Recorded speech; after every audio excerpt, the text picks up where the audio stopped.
인류 최초의 범죄가 등장을 합니다. 사실 환경으로 보면 이 아담과 하와는, 특히 하와는 뱀의 유혹에 넘어갈 만한 아무런 이유가 없었습니다. 그럼에도 불구하고 그런 환경조차 하와를 만족시킬 수 없었습니다. 마치 평범한 일상생활에 너무 평범하다 보면 이게 짜증스럽습니다. 실증이 납니다. 그래서 오늘날의 현대인들이 짜릿한 자극을 찾아다니는 것처럼 이 하와는 에덴 동산의 안락한 생활에도 더 이상 만족을 하지 못하고 돌이킬 수 없는 결정적인 실수를 저지르게 됩니다. 이제 오늘 본문을 보면서 여러분이 혹시 선명하게 분별하지 못하시는 부분이 있을까 싶어서 이 아담에게 있었던 부인의 이름 하와. 근데 하와라는 우리 성경에는 하와라고 되어 있는데 영어 성경은 모든 영어 성경이 다 이브라고 되어 있습니다. 그러면 도대체 하와는 뭐고 이브는 뭐냐라고 하는 질문을 가지고 계실 분이 계실 수도 있는데요. 이 히브리어 원어 성경에는 하와가 맞습니다. 그런데 이것이 이브로 된 데는 이게 성경이 히브리어에서 나중에 헬라어로, 헬라 문화 시대에 70인령의 헬라어로 바뀌게 되고 70인의 학자가 헬라어로 바꾼 겁니다. 그 다음에 다시 주 120년에 볼게이트라고 하는 라틴어로 바뀌게 됩니다.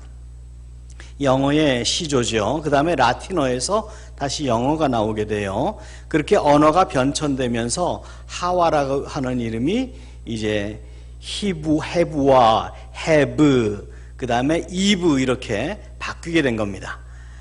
그러니까 예를 들자면 다윗 같은 경우도 다윗이 원어 발음에 맞지요. 우리 발음이 원어 발음에 맞게 되어 있습니다. 영어 발음에서는 데이빗 그렇게 하고 있죠. 이것도 마찬가지로 언어의 변천 과정에서, 번역 과정에서 그렇게 된 것이다 생각하시면 됩니다. 그런데 여러분, 사단이 왜 하와를 1차 공격의 대상으로 삼았을까? 이 부분은 우리가 우리 자신에게 적용해 볼 부분이 반드시 있습니다. 왜 아담이 아니고 하와였을까? 이유가 있었을 것입니다. 우리가 이미 살펴본 것처럼 하나님께서는 아담에게 에덴 동산을 경작하라고 하는 사명을 주셨습니다. 노동입니다. 그러나 운동 개념의 노동이지요. 그래서 이제 아담이 맨 먼저 했던 일은 에덴 동산을 경작하는 일과 더불어서 쌍쌍이 자기에게 오는 동물들의 이름을 주어주는 일을 하나님께서는 맡기셨습니다. 하나님께서 왜 동물의 이름을 직접 지지 않으시고 아담에게 일을 맡기셨을까? 유추해 보건대 하와를 주시기 위함이었을 것이다. 그 부분은 우리가 다음번에 강의를 하려고 생각하는데요. 아담은 쌍쌍이 자기에게 오는 동물들을 보면서 이름을 주어질 때 그 마음속에 무엇이 있었냐면 외로움이 있었습니다. 다른 동물들은 다 암수가 있는데 왜 나는 혼자일까? 라고 하는 외로움. 우리말에 그래서 그 외로움이 뼈에 사무친다 그러죠. 그 외로움이 뼈에 사무쳤을 때 그 뼈 중에 하나를 꺼내서 하와를 만들어 주셨습니다. 그래서 하와를 보는 순간에 아담은 그냥 한눈에 반했습니다. 그래서 뼈 중에 뼈요, 살 중에 살이다 그랬습니다. 그래서 웬만하면 외로움이 뼈에 사무칠 때까지 결혼 미루는 것도 나쁘지 않습니다. 그때 만나야 정말 이게 뼈 중에 뼈, 살 중에 살이 나오지, 안 그러면 이상한 얘기 나오기 쉽습니다. 그렇게 아무튼 하와를 사랑했습니다. 그런데 거의 저를 포함한 모든 우리 남편들이 그렇듯이 사랑하는 아내에게 설거지 시킵니까? 우리가? 안 시키잖아요. 우리가 다 하잖아요. 마찬가지로 아담이 사랑하는 뼈 중에 뼈, 살 중에 살에게 에덴 동산 가꾸는 농사일 맡겼을까요? 안 했을 거요. 아무리 운동이라도 당신은 운동 안 해도 이뻐. 그러면 아마 놀게 했을 겁니다. 우리가 남자가 놀면 백수라고 하고 여자가 놀면 백조라고 합니다. 에덴 동산에 만약에 호수가 있어서 이 하와가 호숫가를 거늘었으면 그 호수의 이름이 뭐가 될까요? 백조의 호수가 되는 겁니다. 아무튼 바로 이 점이 어쩌면 하와가 사단의 공격 대상이 된 것이 아닐까 싶습니다. 사람이 노는 것, 쉬는 것 좋은데요. 2보 전진을 위해서 1보 쉬는 것은 좋지만 계속 놀기만 하면 반드시 문제 생깁니다. 반드시. 건강에 문제가 생기건 정서에 문제가 생기건 어디가 문제가 생기건 문제가 생기는 거예요. 우리가 이 죄라는 단어가 지금 오늘 여기서 등장하는 것이죠. 오늘 이 하와를 통해서 뱀이 죄를 인간 사회에 집어넣는데 이 죄라는 단어를 영어로 보면요 이렇게 쓰여 있습니다. 파워포인트가 쓰여 있는데 이 죄라는 단어를 보면요, 이 죄자를 풀어보면 위에는 넉사자가 있고 밑에는 피할 비자가 있습니다. 그래서 죄를 구체적으로 풀어보면 네 가지를 피해라, 이런 뜻입니다. 한자 단어에서는 보아서는 안 될 것을 피해라, 들어서는 안 될 것을 피해라, 말에서는 안 될 것을 피해라, 행동에서는 안 될 것을 피해라. 그렇지 않으면 죄가 된다라는 뜻이죠. 그런데 이 하와에게서는 보아서는 안 될 것을 보았고, 말에서는 들어서는 안 될 것을 듣고 말했고, 행해서는 안 될 것을 행함으로 결국은 아담과 하와는 인류 최초의 범죄자가 되게 됩니다. 저와 여러분도 마찬가지로 담당해야 될 사명이 있어서 이 땅에 보내심을 받은 사람들입니다.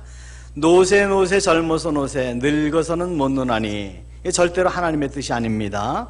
억지로라도 바빠야 사단에게 이용당하지 않습니다. 그런데 하와는 너무 한가하지 않았던가, 그래서 사탄의 공격에 빠진 것이 아닌가 생각해 볼 수가 있어요. 아마 사단은 하와 한 사람만 무너뜨리면 아담 무너뜨리는 것은 식은 죽 먹기라고 생각했을 것 같아요. 그리고 왜냐하면 아담이 하와를 너무 사랑했으니까, 사랑하면 뭐든지 다 들어주잖아요.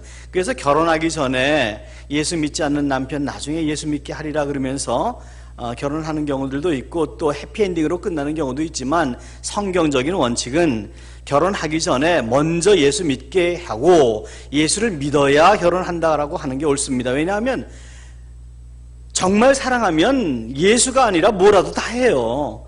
근데 예수는, 내가 당신을 사랑하지만 예수를 안 믿겠다 그러면 그거는요, 예수의 문제가 아니라 사랑의 근본적인 문제가 있는 겁니다. 정말 사랑하면 억지로라도 교회 따라 나오게 돼 있어요. 근데 아무튼 오늘날 많은 사람들이 이제 그런 부분에 있어서 실수하는 경우도 있고, 또 그에 따른 해피엔딩도 있지만 그렇지 않은 경우도 있죠. 그렇지만 여러분, 예외적인 경우도 있지만 교도소에 가보세요. 도둑 중에 남자가 많아요, 여자가 많아요? 남자가 훨씬 많습니다. 왜 그래요? 남자는 원래 은큼하기 때문에 그래요. 약속 잘 안 지킵니다. 그러니까 여러분의 가족이나 또는 여러분 자신이나 믿지 마시고 결혼하기 전에 그런 거 분명하게 해두고 결혼식 시키는 게 좋습니다. 아무튼 오늘날 많은 이단 사상들은 뱀이 여인을 유혹했다, 이 부분을 성적인 부분으로 해석을 합니다. 대표적인 이단이 문선명인데요, 문선명이나 또 아직도 대학가에서 시끄럽게 하고 있는 JMS, 정명석이죠. 그 정명석은 또 머리가 좋아가지고 JMS 자기 이름의 이니셜인데 그거를 지저스 모닝스타다, 또 그렇게 해석을 해요. 되게 웃기는 사람이에요. 근데 이 이단이 뭔가 다를 이 끝단입니다. 끝이 다릅니다. 끝이 달라요. 처음에 예수도 얘기합니다. 천지창조도 얘기합니다. 십자가 얘기하고 천국 얘기 다 해요. 근데 끝이 달라요. 천국으로 못 가요. 지옥으로 갑니다. 왜냐하면 진정한 복음이 아니기 때문이에요.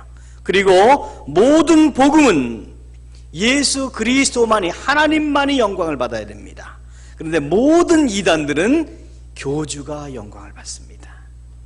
만약에 이단 사상이 아니더라도 어떤 보수교단이라고 생각하는 곳에서도 만약에 목사가, 어떤 돈 많은 장로가 영광을 받는다면 그것은 옳지 않습니다. 그것은 이단이라고 봐도 과히 틀리지가 않아요.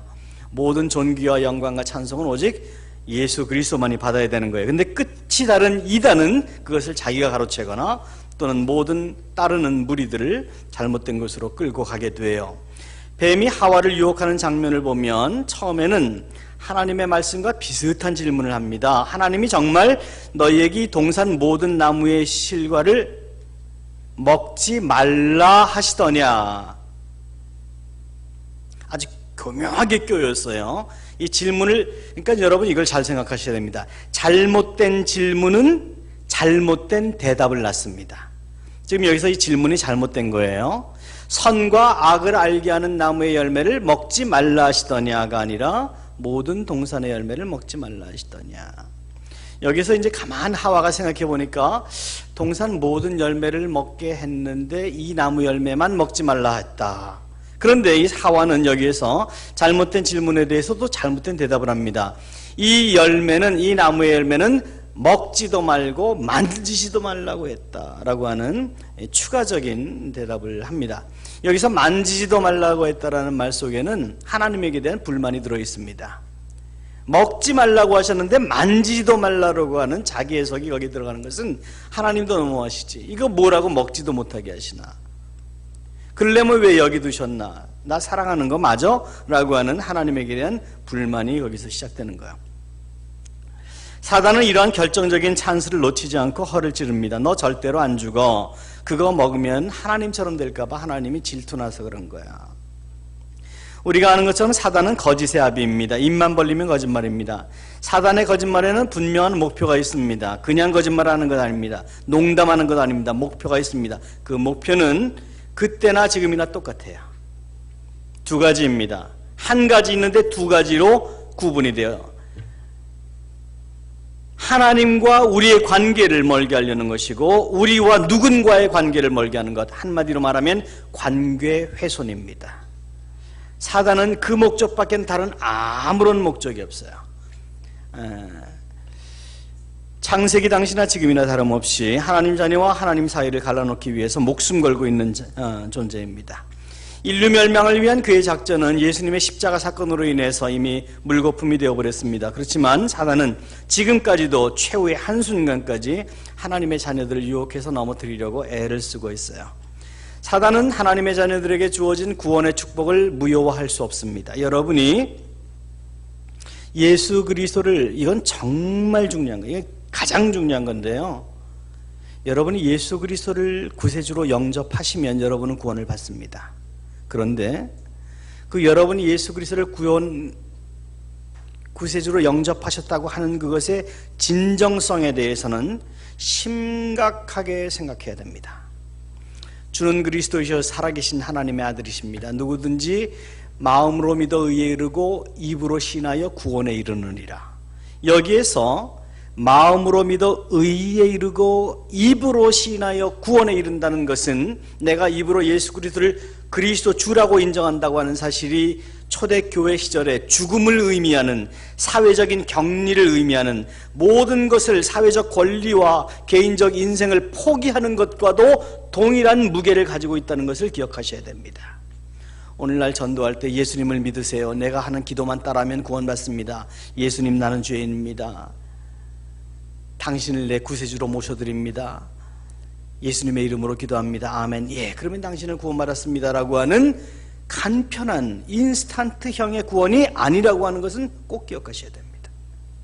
여러분의 구원이 만약에 그런 인스턴트식의 구원에 익숙해져 있다면 여러분은 여러분의 구원의 확신에 대해서 다시 한번 갈등해 보셔야만 합니다. 구원은 거저받는 것입니다. 하나님의 은혜로 거저받는 것입니다. 그런데 절대로 싸구려는 아닙니다. 그것에 대한 대가를 예수 그리스도의 십자가로 치르셨고 우리에게도 내가 그리스도와 함께 십자가에 못 박혔나니 이제부터는 내가 내 것이 아니다라고 하는 대가를 치르는 인생을 우리에게 요구하고 계십니다. 오늘도 우리가 잠시 후에 성찬을 할 텐데요, 이것을 행함으로 그가 죽으심을 다시 오실 때까지 전하는 것이니라. 그런 증인의 사명, 증인의 목적, 그 명령을 우리에게 주신 것이죠. 예, 사단은 그런데 하나님의 자녀들에게 주어진 구원의 선물을 빼앗아갈 수 없고 그 구원이 진정한 것이라면 그 구원의 축복을 빼앗아갈 수는 없지만 적어도 우리를 유혹하여 넘어지게 함으로 우리에게 주실 에덴의 축복을 빼앗아갈 수 있고 상실케 할 수 있고 하나님 나라의 도래를 회방하고 지연시킬 수는 있습니다. 그것이 바로 사단의 이 세상에서 존재하는 목적인 것이죠. 뱀으로 가장해서 하와에게 접근한 것처럼 이 사단은 오늘도 가면을 쓰고 우리에게 항상 접근을 합니다. 그래서 우리가 영화에서 보는 것처럼 눈에 빨간색 컨택 렌즈 끼고 뭐 이빨 툭 튀어나오고 빨대 하나 꽂고 다니면서 뭐 이거 피 빨아먹으려고 다니는 사단, 그 머리 좋은 사단 아닙니다. 그 가방끈 짧은 거고, 진짜 똑똑한 사람들은 광명의 천사로 다닌다 그랬습니다. 광명의 천사. 그럴듯한 논리로 다가옵니다. 진짜같이. 여러분이 만약에 요번에 뭐 뉴스 보니까 뭐 강남의 어떤 60평 아파트에서 잔뜩 가짜 물건 쌓아놓고 있다가 뭐 몇십억어치 팔았다가, 여러분 가짜 만드는 사람이 가짜를 가짜처럼 만들까요? 진짜처럼 만들까요? 진짜처럼 만들죠. 사단이 우리에게 다가올 때 진짜처럼 다가올까요? 가짜처럼 다가올까요? 진짜처럼 다가오죠. 우리의 능력으로는 절대로 우리의 지혜로는 이길 수 없어요.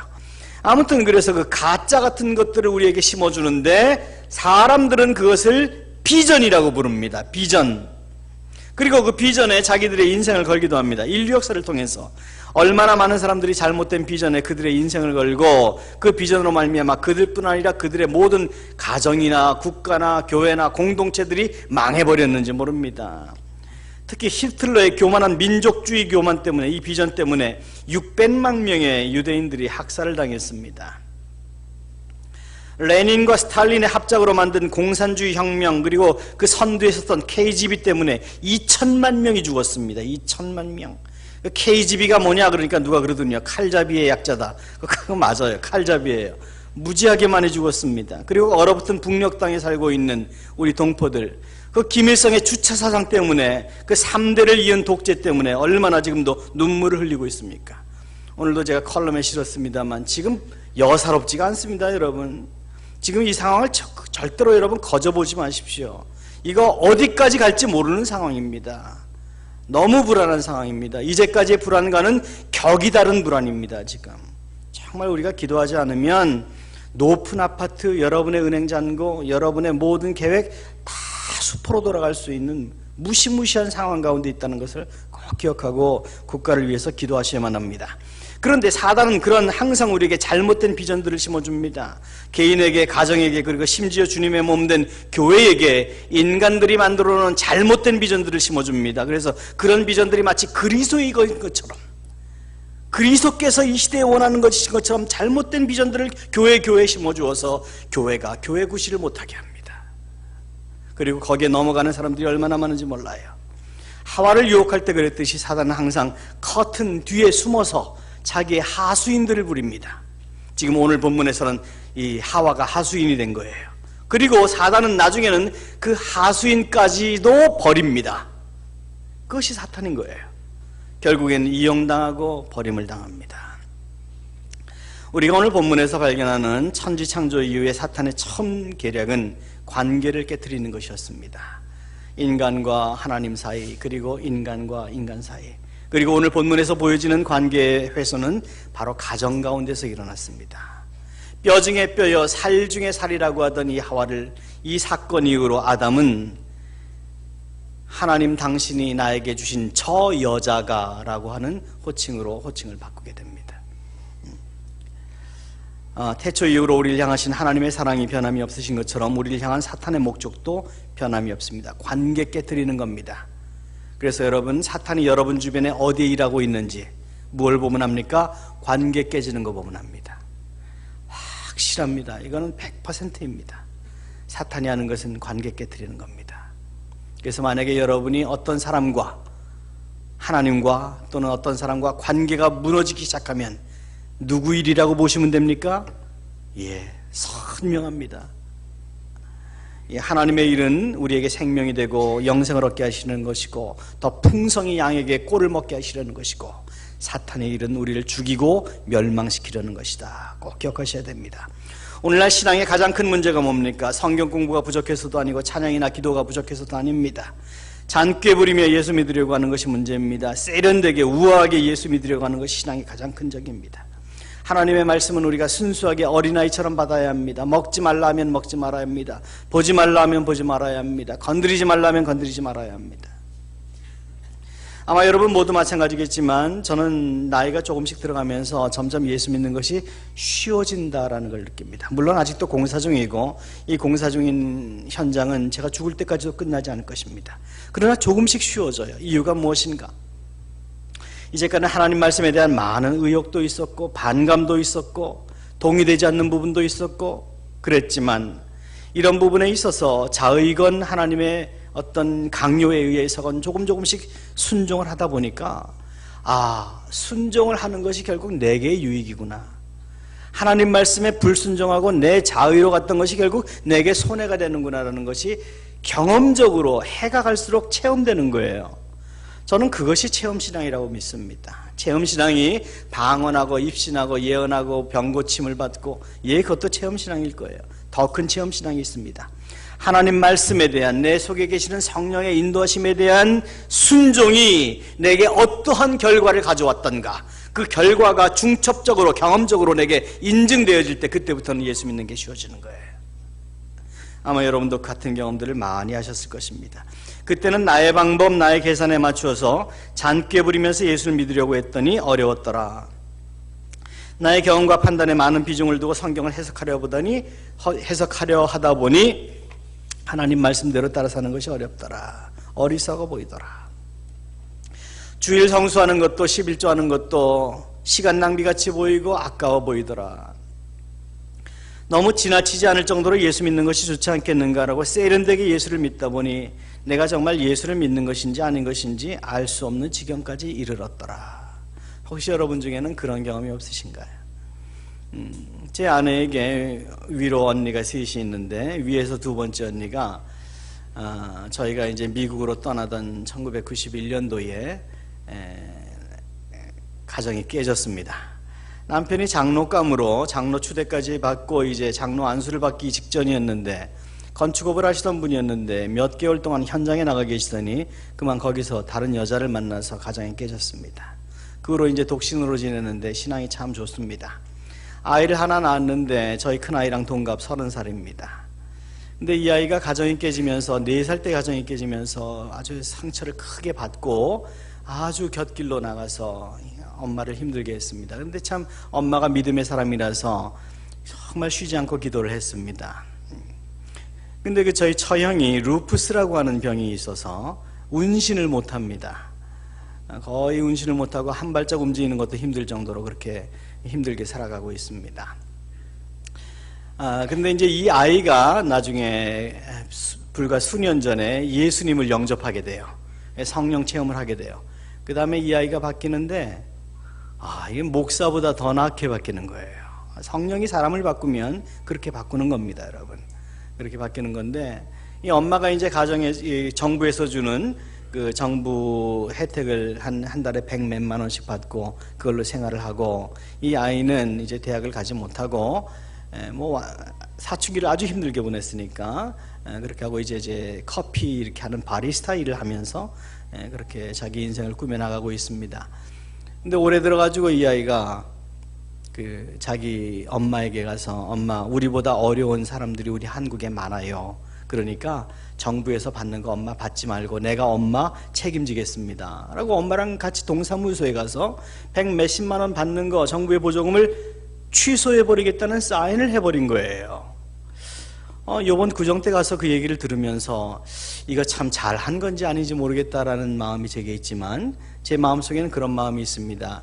이것이 정말 이 아이에게 성령께서 말씀하신 것이고, 이 아이가 자기 그 작은 봉급에 한 달에 100몇십만 원이면 굉장히 큰 겁니다. 뭐 그 정도나 버는지는 모르겠어요.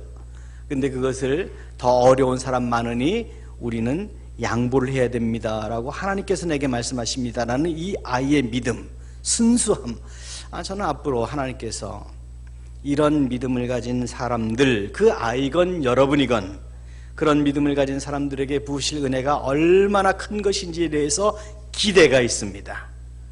하나님의 계산과 우리 계산은 다릅니다. 여러분, 예수 제대로 믿으려면 꼼수 부리지 말아야 합니다. 예수 제대로 믿으려면 제대로 믿어야 합니다. 창세기에 하나님께서 천지를 창조하셨음을 믿으신다면 그 하나님 말씀에 순수하게 순결하게 순종함을 거부해서는 안 됩니다.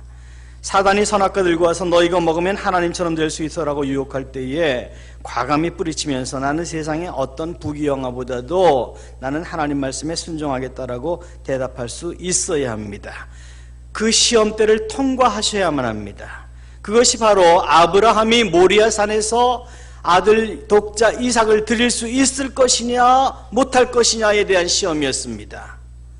선악과 열매 우리 주변에 널려 있습니다. 사단은 우리 주변에 널려놓고 이건 먹으면 돼, 돈으로 이성으로 이런저런 유혹으로 우리를 유혹합니다. 이거 한 번쯤이야 무슨 문제가 되겠니?